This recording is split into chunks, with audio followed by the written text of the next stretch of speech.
Ben! What? Did you see Austin? The guy just finished his first ever night shift. He looks super tired. There he is. What's up, Austin? Hey, guys. Hey, Austin, your relief is running a little late. Can you stay for a few more hours? Okay.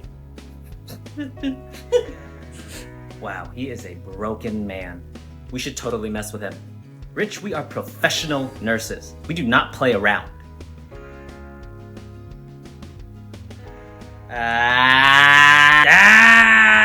What'd you have in mind? We put apple juice in a urinal, drink it, pretending that it's pee. Classic. Here he is. Hey, Austin. Guys, I need to speak to you. 1 second. I just need a quick sip of something. What are you doing? What? I was gonna tell you, I got my patient's urinals mixed up with yours. I'm so sorry, I'm really tired. Okay, sir, my name is Ben. Can you explain to me what brought you into the ER today? My house was in a mess, so I needed to use the vacuum cleaner. So while I was vacuuming, I started to, build up a sweat. Okay. I turned on the AC, I opened up the windows, yet it was still incredibly warm. Okay. So I decided, of course, to remove some of my clothing. And it was still so hot that I removed the entirety of my clothing. You were naked using the vacuum cleaner? Yeah, right. So, I got so tired from all the vacuuming that I decided to take a nap. You went to bed? Well, I was so tired that I thought instead of going all the way up to bed, I could just sleep on the couch. Even better, sleep on the floor. The floor. Yeah, so, I was sleeping naked on the floor next to the vacuum cleaner, but it was still on. Was the vacuum cleaner not making a lot of noise? Were you able to sleep with it on? Well, it's one of those silent vacuum cleaners. You should get one. They're amazing. So what happened next? Well, I was moving around while I slept, and then suddenly, my genitals accidentally slipped into the vacuum cleaner. And that's why they're there now. Huh. Okay. Well, the doctor will see you soon. Thanks. It's good to see you again. Okay, sir. My name is Richard. I understand your girlfriend here doesn't speak English, correct? Yeah, but that's okay. I could translate. So I'm afraid she has a very mild form of chlamydia. What? She has a very treatable form of chlamydia. It's an STD. I know what chlamydia is. I'm not telling her that. Why not? She could have got it from me. Do you have chlamydia? I had a wild weekend in Vegas a couple months ago. Okay? I don't know what happened, but I need whatever happened in Vegas to stay in Vegas. Know what I mean? Can you please just tell her? Fine. Estás bien. Did you tell her? Yes? Then why is she smiling? What? She looks really pleased to have contracted chlamydia. She's a very optimistic lady. I don't think you told her she has chlamydia. I don't think that's any of your business. Will you please just tell her? She just needs to take some antibiotics and she'll be fine. Fine. Just one last question. What? Can you double the antibiotics? And can I get an ice pack for my face? She got a mean left hook. Oh, heads up. Boss is here. Boys, please stay off your phones at work. Yes, Elizabeth. Yes, Elizabeth. How's Austin been doing? Better than expected. Good. Make sure he puts his name on the whiteboards. I want the patients to know who's taking care of them when they're here. I'll make sure he remembers. And put your drinks away. I saw that too. You boys know better. Yes, Elizabeth. Yes, Elizabeth. I'll be in my office. It's like a freaking prison in here. That's a little dramatic. Hey guys. Ugh. What's up, champ? Did you see Bed 2's x-ray? The guy got a wine bottle stuck up his butt. Tried to use a coat hanger to fish it out. Now they're both stuck. Nice. Pull it up. Whoa. Oh my god. Let's get a picture. Yep.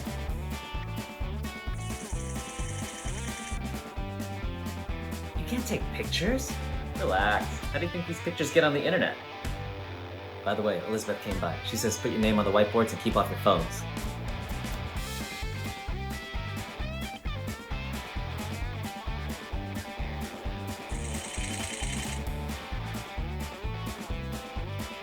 Hi ma'am, my name is Ben. What brought you into the ER today? I need to check if I have an STD. Okay, can you tell me a little bit more about what happened? I've been seeing this guy for a couple months and I'm pretty sure he gave it to me. Okay, we'll definitely check you out. I mean, we're not even really together. We're seeing each other, but we're not exclusive, so I know he's sleeping with other people. Do you have multiple partners as well? No, just him. It could be dangerous for you if the person you're sleeping with has multiple partners. Were you using protection at least? Yes, and that's the thing. Even if he was sleeping with other people, it shouldn't matter. Well, because he uses a condom every time and he makes sure to wash it thoroughly after every use. What do you mean he washes it after every use? He washes the condom with hot water and soap before he uses it again. The same condom? Yes, the same condom. Why would he wash a new condom? Hey, Rich, do we have any more of those sex education pamphlets? No, I just gave the last one away. I got a girl out here that could really use one. The girl I gave the last one to thought oral sex was gonna get her pregnant. Wow, we really need to make more pamphlets. Yeah. Help! What's going on, ma'am? She's going into labor. I'm her midwife. Oh, shoot, I knew I shouldn't have come out here. Ben, call labor and delivery. I need a vomit bowl. Here's a vomit bag. Someone get me a wheelchair. No, that's too small. I need something bigger. It's okay, honey. If you need to vomit, just vomit into the bag. It's not big enough. If you need a second vomit bag, I will get you one. Will someone get their ass out here right now? No, it's not gonna fit. What's not gonna fit? The baby. I need something to vomit the baby into. Oh, honey. It comes out the same way it went in. It's not coming out in your mouth. What? Where is labor and delivery? I was working in labor and delivery and was wheeling a laboring mom from the emergency department into a labor room when she started screaming, "Epidural, epidural, now!" Oof. Husband and 2-year-old gave me a wave when we got in the room and said, "I'm gonna go park the car, I'm out." You son of a...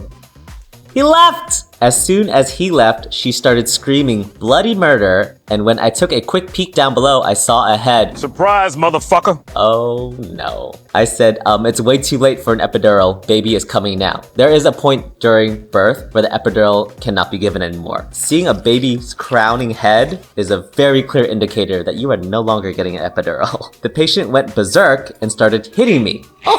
Then latched onto my arm and hung there limp and screaming. Oh my god, what about the baby? I had to drag her sorry ass across the labor room to the emergency button, which was in between the headboard and the fetal monitor tower, while this lady hung off me like a baby possum. Oh my god. Another nurse came and she leapt up and punched the nurse in the nose. This lady is crazy. The next nurse came and she kicked her in the stomach. Then the three of us grabbed that lady and tossed her ass in the bed and delivered her baby safely despite her best efforts. Father walked in after everything had settled down like he knew he missed the show. Yeah, he did. Can you imagine the car ride over to the hospital? This dad was probably, he could not wait to tag in the healthcare workers. And what an for not telling them or warning them what she was capable of. It was 3-1 and she looked like she was gonna win. Well, 3-2. Baby was coming. That baby literally came out to the John Cena theme song. The mom beat up the healthcare worker so bad they needed the epidural. Can you imagine? Epidural now for everyone. In the psych unit, we had a very creative escape artist. Just like the movie Shawshank Redemption. This man was chipping away at the brink wall under the windowsill in between safety checks. He made a good dent in the brinks in an 8-hour shift. Holy... Wait, I have a question. What was the psych patient using to chip away at the wall? His teeth? What happens after 8 hours in a psych ward? Does he come out for PE and we check the walls? Good for him for trying though, huh? Maybe he had a poster? Maybe it was behind the bedroom? Behind the bed? There's no way. Because when you're in a psych ward, I've seen a psych ward. I've seen a psych ward. Well, it depends on which room you are. Crazy rooms, the bed is right in the middle. And then there's just walls. And there's like restraints on the bed. I mean, if he's smart enough to try to chip away at the wall, he's probably smart enough to fool everybody that he's sane, you know? I'm an RN that has worked as an L&D nurse for 40 years. I was covering a coworker for her lunch break and of course got a brief report. The patient was a pre-MIP laboring with an epidural at 5 centimeters. A pre-MIP patient is someone who is giving birth for the first time. It is her first child and she has an epidural at 5 centimeters. She's got the pain shot and she's about halfway there to giving birth. The husband used the call light to request that a nurse was needed. I opened the door to find the patient naked, lying on her side with her back end facing me. She was not in apparent distress, and my first reaction was, wow, that poor woman has some nasty hemorrhoids. The next thing I knew, the hemorrhoids opened his eyes. That baby was beyond crowning. A wild delivery, but everything turned out well.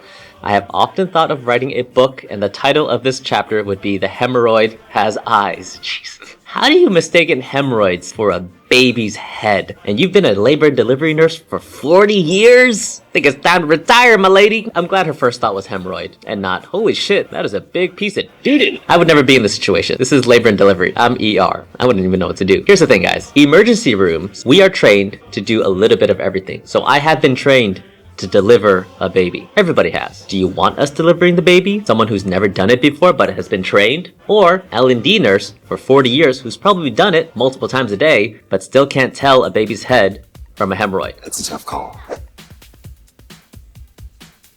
Sir, you're being admitted for heart failure again. That's not good news. It's not, but you wouldn't be in this position if you just took your medication. Are you going to heaven, young man? I hope so. God doesn't take hope so. You pray. Can we please just talk about why you're not taking your medication? My religion forbids it. Your religion is not an excuse to not take your medication. If you believe in God, He will save you. Do you believe in God? I believe you've had quadruple bypass surgery. And if you don't start taking your medication, you're gonna be seeing God in less than a month. So be it. Ugh. Sir, it says you were here 2 days ago for the same groin problem. It didn't go away, so I came back. You left against medical advice after they found half a toenail clipper in your urethra. They said I needed surgery. I don't have time for surgery. I have things to do. How did you get half a toenail clipper stuck up your penis? Well, I thought I might have had a kidney stone. And I was trying to dig it out. When I squeezed the clippers, I must have lost one end. Really? Really? We tested you for kidney stones. You don't have kidney stones. How are you still alive? Once I had to give a baby boy a glycerin suppository so he could have a BM as he was constipated. BM means bowel movement. This kid came in because he was constipated. A glycerin suppository is a medication you stick in the rectum to help you poo. I explained to Dad what I was doing and he proceeds to ask me if that was going to make his baby gay. I cry because others are stupid and it makes me sad. You'd be surprised how often this happens. Hey, if you put that thing anywhere near my son's butthole, will that make him gay? You know, sometimes we have to put a rectal thermometer in the baby to check for a fever. And I so badly sometimes just want to be like, well, you know, there's a 1 in 3 chance. Parents, if your child ends up being gay, it is not because the hospital had to stick a glycerin suppository up their butt. Your child will be born gay. Yeah, and you hit the lottery with that one, because gay kids are awesome. When I had my first child, my husband was visibly uncomfortable in the delivery room. Okay, he's an old school guy, so the fact that he was even in the room was a big deal. Dad's doing the bare minimum? Good job. He was the most excited when he heard 8 pounds, 22 inches. That's a big baby. He said, oh my God, that's a good sized salmon. It was instantly quiet. I could hear everyone's necks snap as they stopped what they were doing and turned to look at him. I burst out laughing and then everyone in the room started to laugh. He finally got into it. That's a big time salmon. Can you imagine this husband's Tinder profile picture? Just him and an 8-pound salmon? You knew what you were getting into. This time, he could change the picture of a salmon to a baby. Swipe right. Welcome to the ER. How can I help you? I'm having a stomach ache. When did it start? Like an hour ago, after I swallowed a fork. You swallowed a fork? Yeah. Why did you swallow a fork? I wanted to see if I could do it. What? Have you tried it before? No. You're sure you swallowed a fork? Mm-hmm. Okay, well, we're gonna need an x-ray just to be safe. Are you able to walk? Can you follow me? Yep. There is no way he swallowed an entire fork. You never know. I once had a pica patient who swallowed rocks and chunks of concrete. They can't help it. Have you called psych yet, Ben? Not yet. I want to confirm the fork on the x-ray first. Oh, here it is. Oh my god. What is all of that? Sir, we got your x-rays back. Do you see the fork? Yes, we see the fork. We also see half a dozen coins, a toy car, and another object I can't even make out. Oh, it's part of a TV remote. I knew it! Rich! Sorry! Sir, this is very dangerous. You're gonna need surgery to remove these objects. Oh, but those aren't bothering me. It's just the fork. Sir, your pain is being caused by all the objects in your stomach. No, those have been there for years. It only happened after the fork. What do you mean, years? I'm telling you, it's only the fork that's bothering me. Alright, look. We can figure this out, okay? I'm gonna go get you some pain meds, and I'm gonna have some people come down to talk to you. Just don't move in the meantime. Okay? Fine, but nothing except the fork is coming out. That will be between you and the surgeon.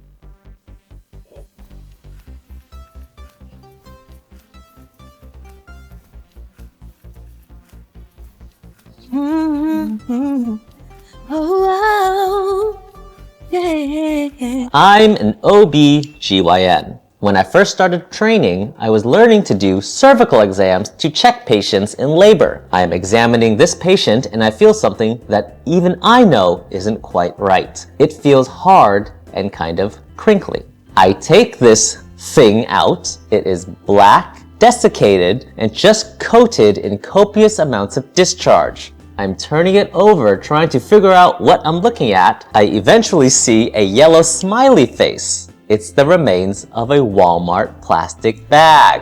I am surprised the face was still smiling. I tell the lady, "Ma'am, you had a plastic bag in your vagina." She goes, "How did that get in there?" I say, "You tell me." She swore she didn't know. All of us on L&D decided this was likely the condom that was used to prevent the pregnancy that she was currently delivering. Anyway, the moral of the story is, don't use plastic bags as contraception, please. Most people just keep their Walmart bags under the sink. You do you, boo. What city was this story come from? My guess, Arkansas or Alabama. It's from Alabama. It's from Alabama! Imagine what the dirty talk in bed sounded like. Do you like paper or plastic? Hello, how can I help you? I need you to test this. What is that? It's my boyfriend's pubes on a towel. Ew! Oh my god! I almost touched that with my mouth! I need a paternity test to see if he's the father. We don't do that here. This is an ER. Well then, can't you send it somewhere? This is a hospital. No. I need to know if he's the father. Why wouldn't your boyfriend be the father? Because I'm sleeping with another man and I don't know who got me pregnant. Ma'am, like I said, this is an ER. We don't do... Are you really gonna deny a pregnant woman? No. Of course not. Let me just put this glove on, and I'll take that from you. Hey, Austin, catch! What is this? Some dude's pubes on a towel. Oh, gross! Rich! Okay, all done. Test determined, he is the father. But how? You didn't even get my DNA, or the baby's. Oh. Right. If you aren't gonna test it, I want that hair back, and I'll go to the hospital down the street. Well, I am not leaving until I get that hair back. Of course. Let me just put some gloves on. I'll be right back. Austin, where'd you put that towel? I burned it, Rich. Go away. Ugh. Fine.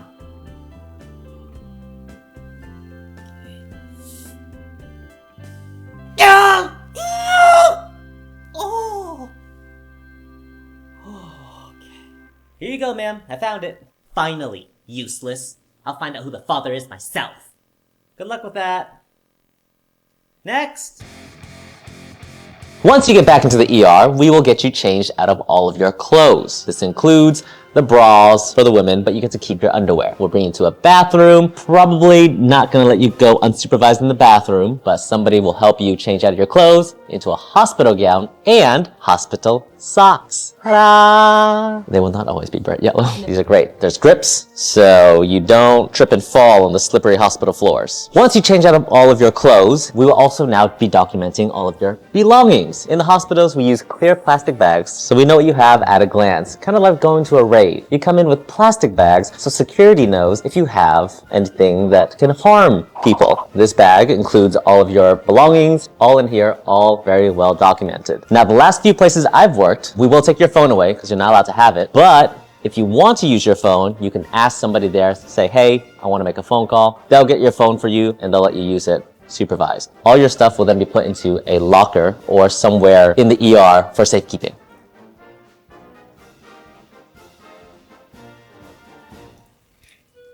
Sir, you're not supposed to be eating anything. I haven't eaten anything. What is that white stuff around your mouth? Oh.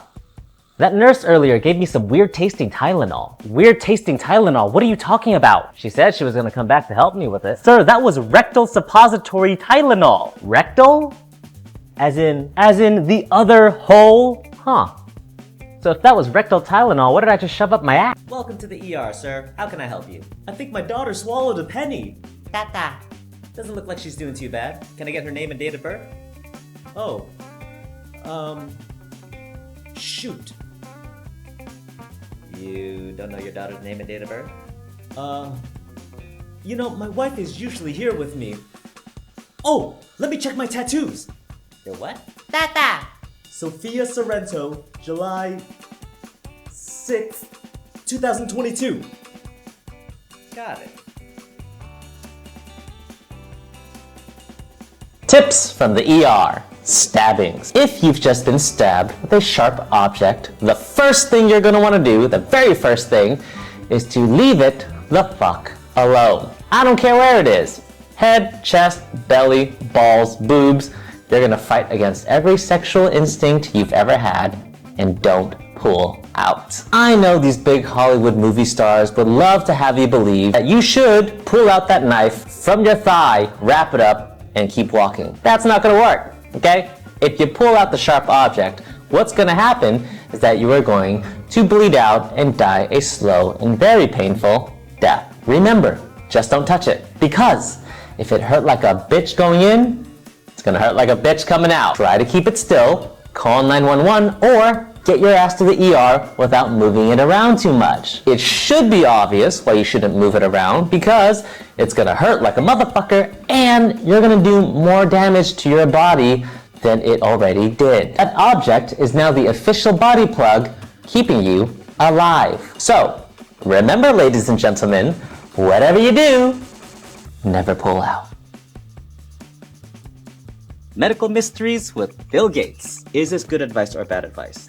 When you have sudden onset of stomach pain, eating or drinking something will make it better. Oh, that's probably bad advice. Bad advice. Correct. It is bad advice. Because if your stomach is in pain, eating or drinking something will oftentimes irritate it even more. So you want to give it a rest. That's the first thing that we tell you when you come to the ER too. When you come to the ER, if you have anything that's wrong with you, we tell you not to eat or drink anything until we find out exactly why, in case you need emergency surgery. So your stomach has to be empty because it'll complicate the surgery. I've had surgeons oftentimes will delay surgery if you've had anything in your stomach within the last 24 hours. Right? Because you could, I guess, get sick and that would be hard to breathe then? Yes. So if you're on anesthesia, your muscles aren't working, right? Any contents from your stomach that leaks out of that tube that goes into your stomach could go into your lungs, causing you to aspirate and choke and die. Tips from the ER with Bill Gates. What is the most common emergency room visit that requires immediate surgery? Appendicitis, I guess. Correct. Appendicitis is when your appendix becomes inflamed or swollen and you absolutely need surgery. 1 in 13 people will get an appendicitis in their lifetime. Very dangerous because if it becomes too inflamed or swollen, it will burst and its contents will leak into your abdominal cavity. Its contents include poop, bacteria, fluid, and it can cause a really bad infection in your body.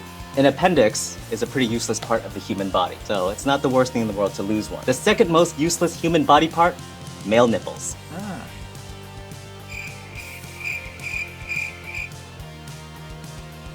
Roger Coast, are you here? Excuse me, sir, do you remember me? Yes. You fell off a bike yesterday. And you guys said there was a small fracture in my arm. Yes, I remember. Is everything okay? You guys gave me my x-rays yesterday and they were black and white. So?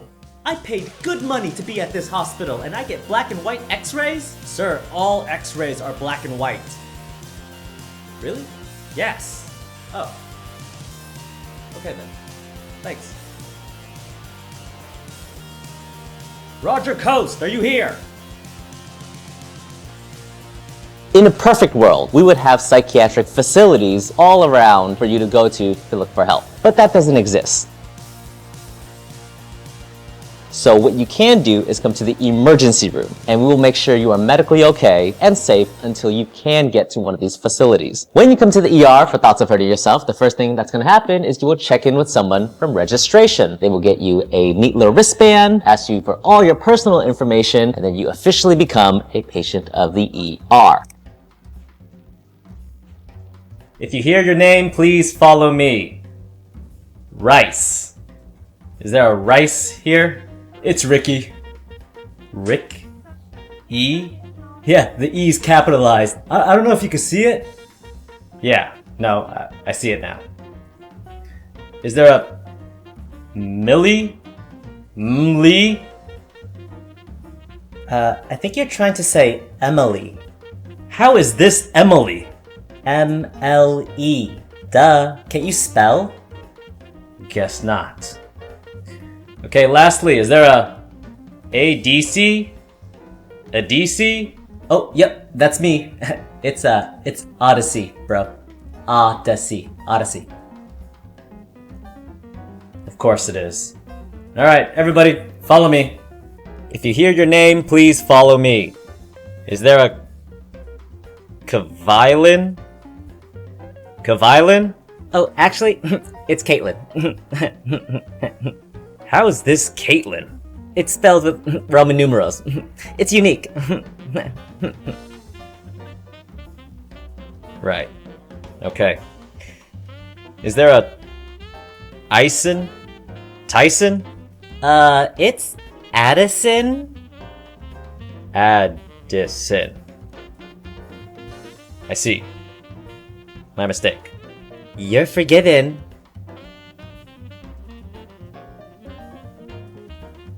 Lastly, do we have a Tur here? Tur? That's probably me. You're Tur? It's Lester. Of course it is. Pediatric ER with the chief concern of monkey bites. A lot of animals in these stories. The ER tech poked his head out of triage to let the nurse know the monkey was with the patient in the room. The monkey then proceeded to bite the mother. Security was called, and of course the policy was looked up. What policy? Ain't no fucking policy. Get that monkey out of there. Eventually, we told parents that monkey could not stay. Mom opted to take patient and leave before being seen by provider in order to stay with the monkey. Was this a pet monkey? It's mom's monkey. Mom's monkey who's clearly not trained. Sure, take the monkey side. I've had it with you parents, all right? I've stuck up for you guys so many times because I know kids are stupid, but parents, we need to do better, okay? Fuck the monkey. Don't fuck the Just, I'm saying, put your kid above the monkey. Welcome to the ER, ma'am. How can I help you? I'm having some pain in my chest. Okay, just lay back. We're gonna do a quick EKG. What's an EKG? It's just gonna take a picture of the electrical activity of your heart. Make sure you're not having a heart attack. You're gonna do it right here? Yep, just some stickers around your chest, arms, legs. I'm gonna hook you up to this machine right here. Oh. Okay. Are you wearing a bra? No. That's okay. Pardon my reach. I'm just gonna lift. Ow! What was that? Oh. Did you mean to put this there? No. Oh, well, here's $7 and your EKG looks good. Oh, good. Thank you. You're welcome. Dr. Robbie from the urine. We've had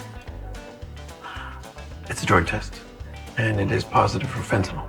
No, that is impossible. Nick doesn't do drugs. So they found fentanyl in the kid's urine sample. Not a good sign. There are a lot of pills that are sold illegally that have fentanyl, not just painkillers. Xanax, Ativan. No, not our son. Well, maybe he didn't know that he took something with fentanyl. I don't know. This is very realistic, especially for today. There is like a crazy fentanyl problem right now. Fentanyl is not dangerous if it's used in the hospital in a controlled setting. Doctors use fentanyl to help patients' pain all the time. The problem is now people who are not healthcare workers or not doctors or not scientists have found a way to make fentanyl and are putting it into the street drugs. And the reason they're doing this is because now if they lace a drug like Xanax with fentanyl and someone's taking the Xanax, they're being addicted to it because of the fentanyl and they're coming back to buy more to feed their addiction. The people who are buying these drugs don't know fentanyl is in there. We also don't know how much fentanyl is being added to these drugs. And fentanyl can be deadly if it's not used in a controlled setting like a hospital surrounded by healthcare workers and cardiac monitors and medications in case something goes wrong. This is very realistic.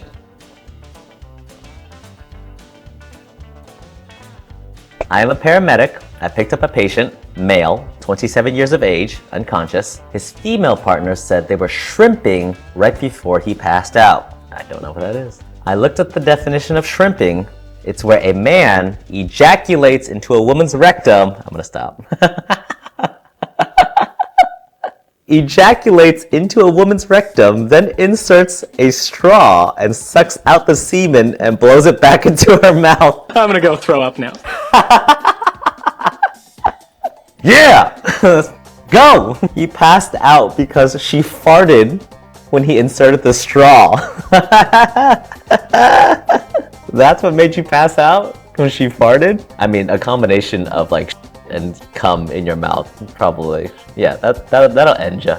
Jesus Christ. People are sick! God, I wish I had a time machine to go back in time before I knew what shrimping was. That is crazy! Why is it called shrimping? That makes no sense to me. What happens if you come into the ER for passing out from your own cum and someone else's fart? I mean, I feel like if I was the one shrimping and the paramedics showed up and my boyfriend was unconscious, like, would I have to explain what I was doing? Just, he's unconscious, just fix him. Why explain what was happening? Listen, was there semen in his mouth?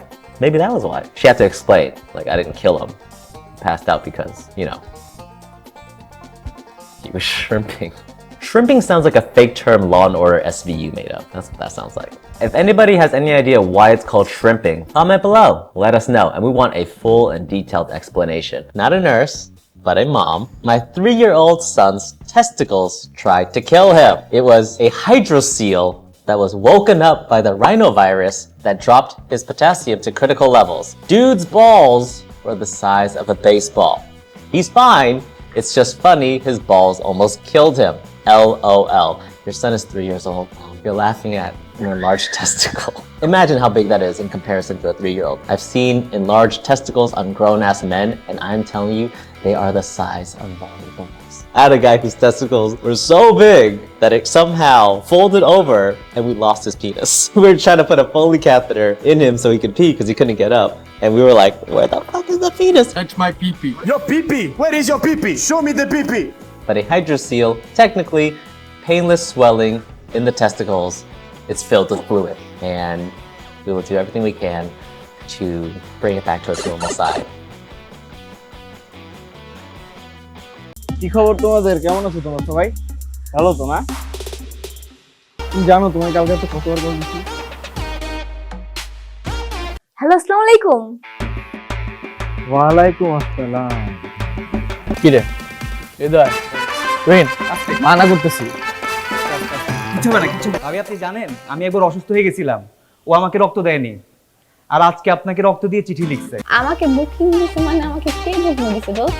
তোর যে আশিক আছে না, এখন তো আমার পিছনে লাগছে। এই এই দুলাভাই সামনে থাকলে যে সালাম দিতে হয়, আপনি শিখাই নাই তোরা? কেমন আছো তুমি? ভালো।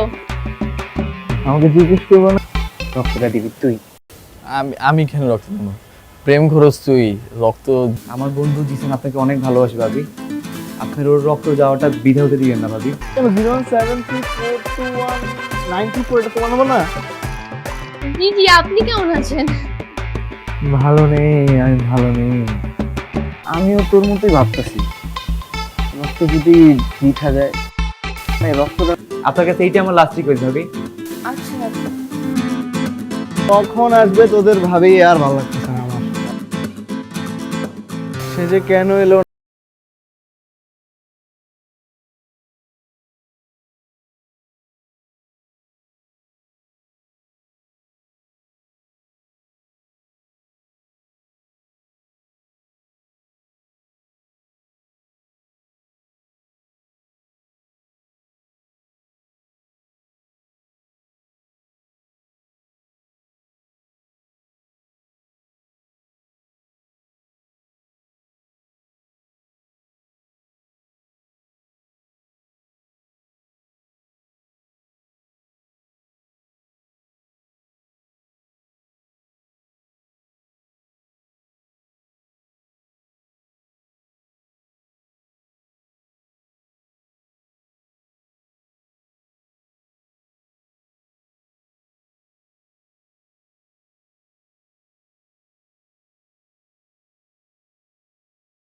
আসতে বলুন না, সেটা আমার একটু জরুরি কথা আছে। বাবা ভাই আমি তো এলাকা ছাড়ার আগে তুমি একটা গিরাট টুকরা ছেলে, যেই ছেলে তানিয়া আমার পিস্তলটা নিয়ে আইতো টাকা কি দুধটা রাইখে গেলাম। মাত্র সে ফেসবুকে স্ট্যাটাস দিয়েছে সে একটি অনাথ বাচ্চাকে কত স্যাক্রিফাইস করছি, এলাকার বড় ভাই থেকে রিক্সা চালক হয়ে গেলাম, আর সেটাই করবো। যে গরম না, আর এই বড় ভাই তোর মায়ের চিকিৎসার দায়িত্ব নিছে। সেলিম ভাই ভালোবাসার লেগে জেল খাটছিল। ভাই আপনি যত কথাই, এই বাড়িতে ওই বদমাইশটার কথা একবারও ভুলে উচ্চারণ করবা না। ভাই মিনিমাম আপনি 17 লাইনের একটা কবিতা লেখেন। 17 লাইনের কবিতাটা কিন্তু ছাপাই না, সব মাথার ভিতরে থাকে। যখন পড়তে ইচ্ছা করে মাথা, আমি জানো ওরে বাপ করে দেব। আর আমি কি কমু জানো, কমু তানিয়া ভালো কেমনে বেটা, কস না কেন, বেটা এটা পড়ে আপনার প্রেমে পুরো রূপ করে পড়ে যাবো। আর তো আপনি পারবেন ভাই, আপনি পারবেন। ও 700 লাইন লিখবো, আর বাদ বাকি 300 লাইন আমি লেখা বললাম। একটু নামিয়ে দাও, মানে ও ছাড়া পাক না পাক তাতে আমাদের কি?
বন্ধু তুই যদি রক্ত দেস ভালো লাগে না রে দোস্ত।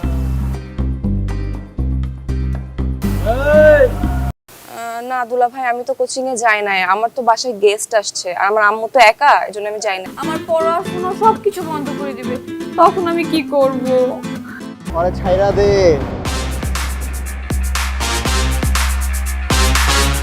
ভালোবাসা যে এত প্যারা, এত কষ্ট, এত জ্বালা যন্ত্রণা, জানলে ভালোই বাসতাম। জিসান আর তুলির ভালোবাসার ইতিহাস, তাই রক্ত লাগবে দোস্ত। আসসালামু আলাইকুম দুলা ভাই। আরে শালা, ওয়ালাইকুম আসসালাম। কি খবর, কেমন আছো? বান্ধবীও তো যায় না, এতবার ফোন দিলাম ফোনও ধরতেছে না। তুমি একটা ফোন দাও তো, ফোন বের করো। কি বলেন দুলা ভাই, ও যায় নাই? কথা হইছে, ভাইয়া বলছে যে ভাইয়া আমাদের কোচিং এর সামনে আর আসবে না, আর তোকে ডিস্টার্বও করবে না। কারণ না, কারণ না, মানে 1 থেকে 3 বন্ধু না বাবা, প্রেম হইলেই হবে, প্রেম হইলে এমনি ডিফারেন্স হবে বাবা। আমার খালি ওরে দরকার। রক্ত কেন, ইতিহাস লিখবো, ভালোবাসার ইতিহাস। ভালো আছি, আপনি ভালো আছেন? আমি তো ভালো আছি, তো তোমার বোন কোথায়? আচ্ছা একটা মিনিট, আমি কল দিচ্ছি। এক রাতে ভালো হয়ে গেল, এটাও আমার বিশ্বাস করতে হবে? দোস্ত আমার না ভয় লাগছে